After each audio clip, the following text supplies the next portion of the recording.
মধ্যপ্রাচ্যের সংঘাতে নেটো মিত্রদের পাশে পায়নি আমেরিকা। মিত্রদের সরাসরি সামরিক সহায়তা না পেয়ে তীব্র ক্ষোভ আর হতাশা প্রকাশ করেছিলেন ডোনাল্ড ট্রাম্প। এবার ইরান এবং আমেরিকার শান্তি চুক্তির পর ব্রাসেলসে নেটোর ভবিষ্যৎ নিয়ে বৈঠকে বসেন জোটটির প্রতিরক্ষা মন্ত্রীরা। বৈঠকে আমেরিকার যুদ্ধমন্ত্রী পিট হেগজেথ হুঁশিয়ার করে জানিয়েছেন, ভবিষ্যৎ হোক নিরাপদ, বিনিয়োগ হোক বিশ্বস্ত, আর আমার পছন্দ সল্ট বে। ওয়েলকাম টু সল্ট বে। আগামী 6 মাসের মধ্যে ইউরোপে আমেরিকার সেনার উপস্থিতি পর্যালোচনা করবে পেন্টাগন।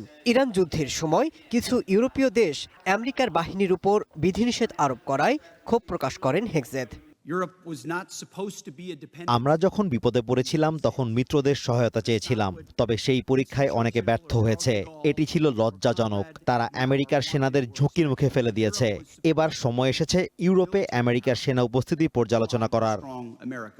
একদিন আগে G7 সম্মেলনে ইউরোপের নেতারা আমেরিকা নির্ভরতা কমানোর প্রত্যয় ব্যক্ত করেছিলেন। এবার নেটো বৈঠকে জোটটির মহাসচিব মার্ক রুটে জানিয়েছেন, আমেরিকা নেটোতে তাদের অবদান কমালেও ইউরোপের মিত্ররা তা জোরদার করতে একমত হয়েছেন। আমেরিকা তার প্রতিশ্রুতিগুলো নিয়ে নতুন করে ভাবছে। আমরা বরাবর আমেরিকার উপর ভরসা করেছি। তারা যখন সরে যাওয়ার কথা বলছে, তখন ইউরোপ ও অন্য মিত্ররা সহায়তায় এগিয়ে আসছে। নিজেদের পারমাণবিক সক্ষমতা আধুনিকায়ন এবং পারমাণবিক পরিকল্পনার সক্ষমতা জোরদার করতে একমত হয়েছে নেটো। মহাসচিবের অভিযোগ, আমেরিকা তার মিত্রদের কাছ থেকে মনোযোগ সরিয়ে নিয়ে চায়নার দিকে দৃষ্টি দিতে চায়। Masud Rana, one international desk.